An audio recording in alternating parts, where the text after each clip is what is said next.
Hello and welcome to my channel. Today we're going to discuss the third part of the posterior abdominal wall, which are the vessels. So let's begin. Now we studied the bony framework of the posterior abdominal wall. We studied the fascia and muscles. Now it's about the vessels. Of course, the main vessel is the abdominal aorta.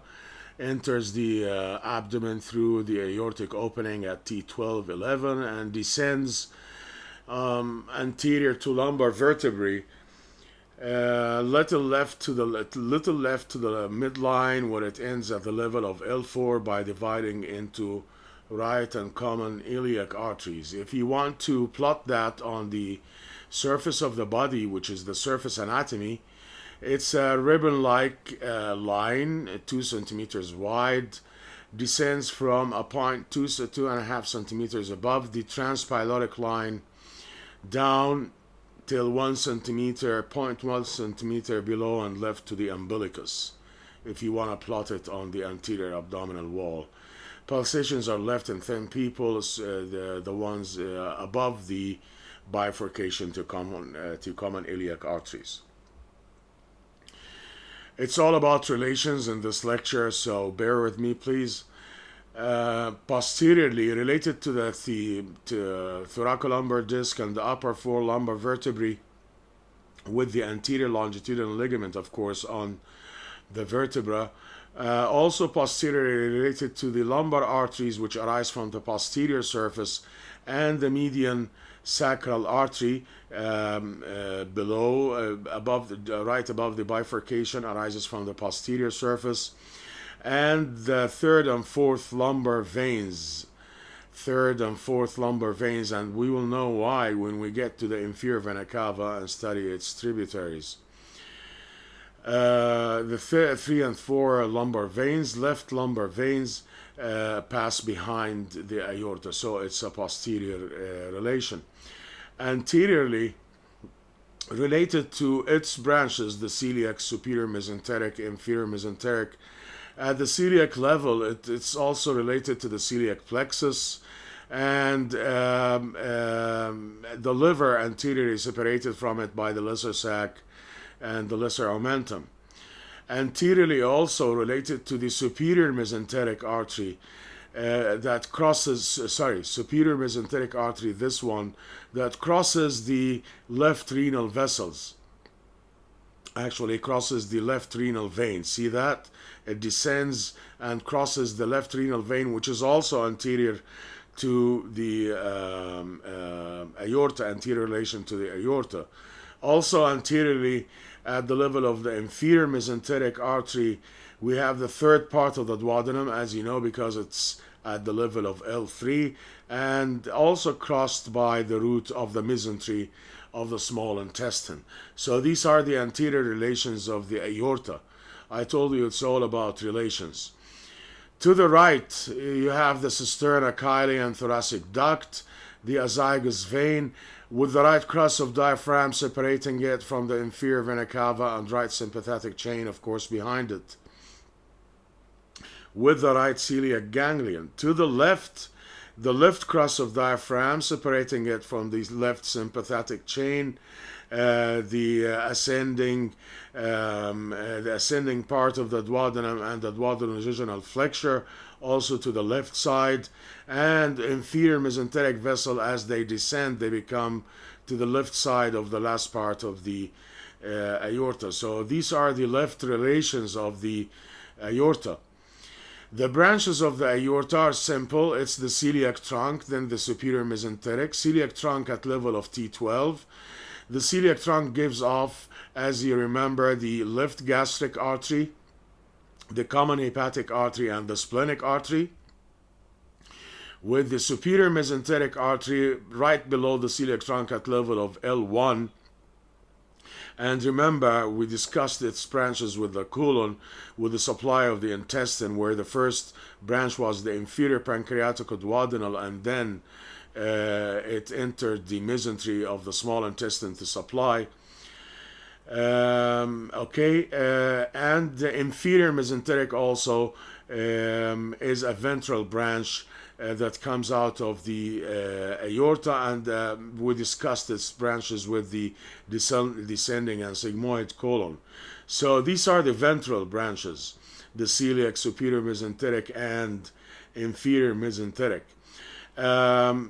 We have from the sides, we have the renal arteries, we have the middle suprarenal arteries, the right middle suprarenal behind the inferior vena cava, and we have the gonadal arteries, which are testicular or ovarian.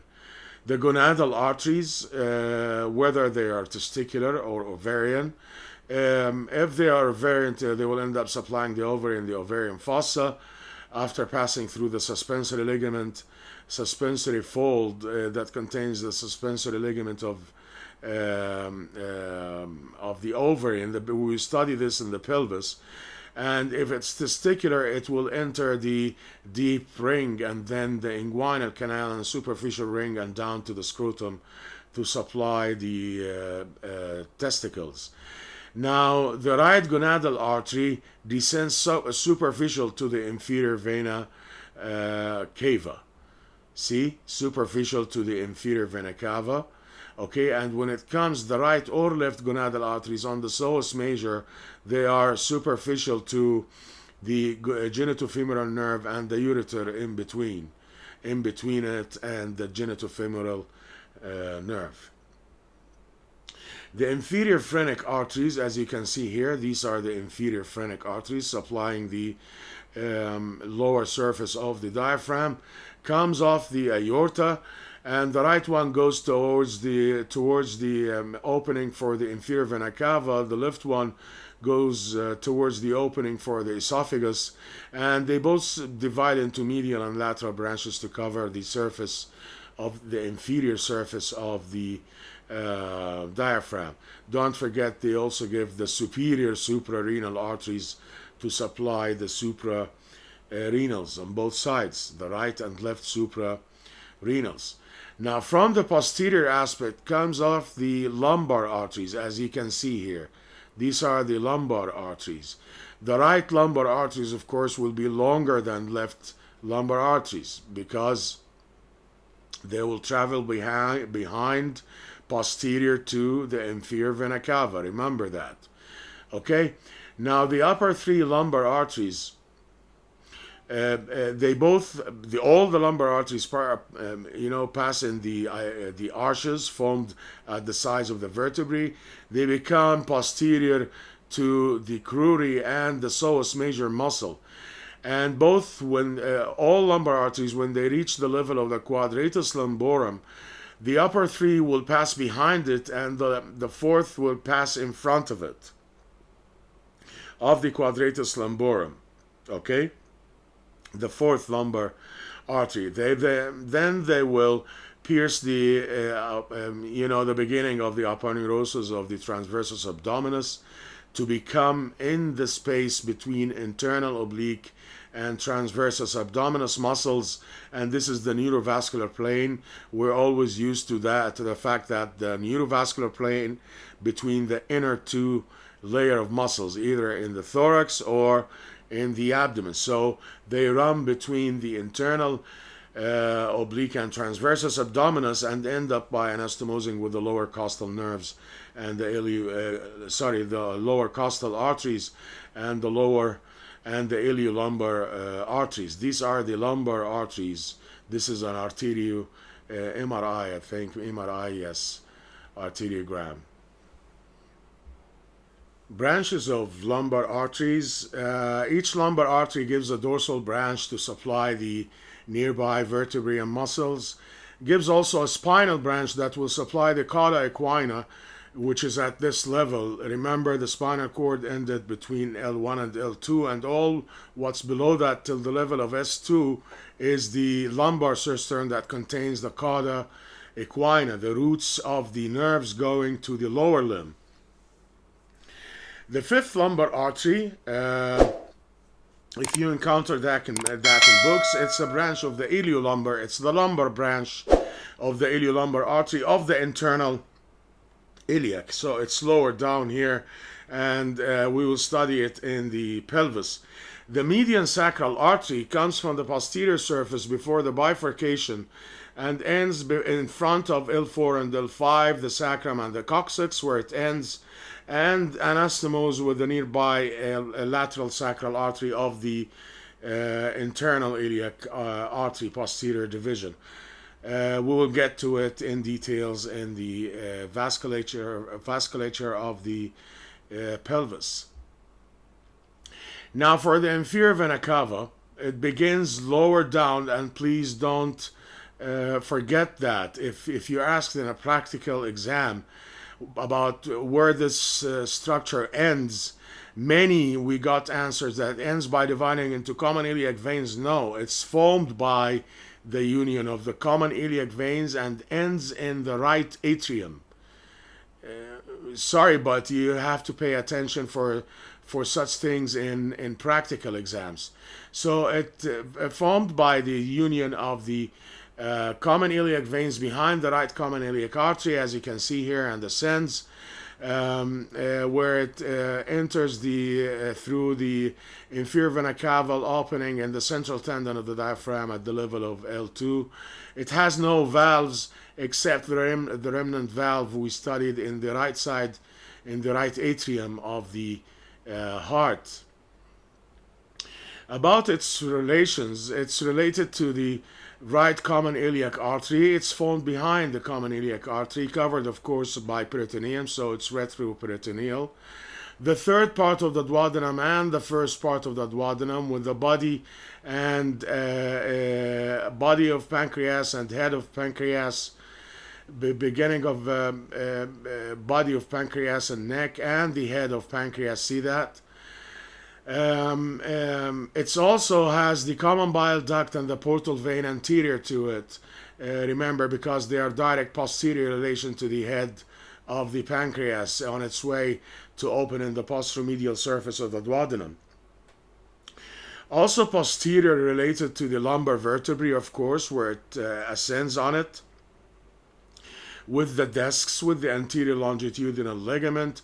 It's also related to the right psoas major muscle, right sympathetic chain on it, right crus of diaphragm, but separated from the right crus of the diaphragm by a portion of the right suprarenal gland. It's behind the inferior vena cava, between it and the right crus of the diaphragm. Okay, also right there is the right celiac ganglion. Don't forget the right renal and suprarenal and inferior phrenic arteries. All are posterior relations to the inferior vena cava. The right renal, the right suprarenal, and the right inferior phrenic arteries. All are posterior relations to the inferior vena cava. To the right, it has the kidney with the ureter, with the second part of the duodenum, and the liver on top. To the left, it has the right crus of the diaphragm, separating it from the aorta, and the caudate lobe of liver related to this part. Okay, high up here, we are talking about this area of the inferior vena cava and the aorta, related to the caudate process of liver and the beginning of the right crus of the diaphragm. To the left, the surface anatomy of the vein points starting just below the transtubercular line, right to the midline, 2.5 centimeters, and right to the midline, then ascend by a line, drawing a line till the back of the sixth costal cartilage, the sternal end of the sixth costal cartilage. Now you have plotted the inferior vena cava on the anterior abdominal wall. Remember when we talked about the vasculature of the anterior abdominal wall, we mentioned the thoracoepigastric veins. Remember that? They are a connection between the lower veins and the upper veins. So they represent a bypass if the inferior vena cava was obstructed by thrombosis of so blood will fill these thoracoepigastric veins on the anterolateral abdominal wall, and we end up with two tortuous venous columns, vertical venous columns on the sides of the anterolateral abdominal wall. Also, if there is a case of a patient with a hypertrophy of both suprarenals and you want to excise one of them, of course your choice will be the left one, because the right one is a direct posterior relation to the inferior vena cava, and you want to stay away from that vein, okay, because it's very easily injured in surgery. Okay, tributaries of the inferior vena cava. The third and fourth, there are four lumbar veins. The third and fourth drain into the inferior vena cava, so expect the left third and fourth will be longer than the right third and fourth, because it has to pass, behind or posterior to the aorta to cover the thickness of the aorta.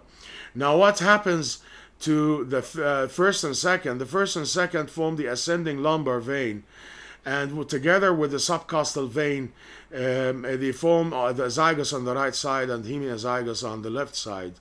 So they drain by forming the azygos and hemiazygos. But the third and fourth, they drain into the inferior vena cava. Okay, this is what happens to the lumbar veins. Also remember the hepatic veins. The right gonadal vein enter into the inferior vena cava. The right suprarenal vein enters the inferior vena cava. Of course, the renal veins, the inferior phrenic veins, and the hepatic veins inside the liver. All these are tributaries of the inferior vena cava before it enters the right atrium. Regarding the lymphatics in the posterior abdominal wall, the lymph nodes, the lymph collections are named after their location. So around celiac arteries, so it's celiac lymph nodes, superior, inferior mesenteric lymph nodes, renal, gonadal, but they are divided into pre-aortic and para-aortic. Para-aortic means on the sides of the aorta, so they are around the origins of the arteries that come out from the side, like the gonadal and renal. The pre-aortic lymph nodes, however, some of them around the celiac, so they are the celiac lymph nodes. They drain the gastric, they drain the hepatic, they drain the pancreatico-splenic that comes from along the splenic and posterior surface of the pancreas.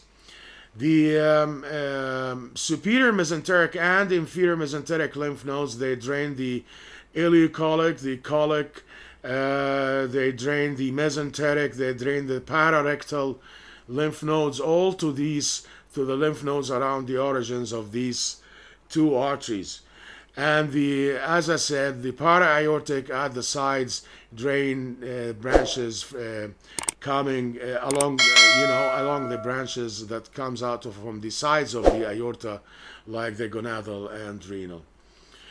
Well, this covered the vasculature of the posterior abdominal wall. We studied the aorta, inferior vena cava, and lymph nodes. I hope you got the maximum benefit from this lecture, and thank you very much for watching.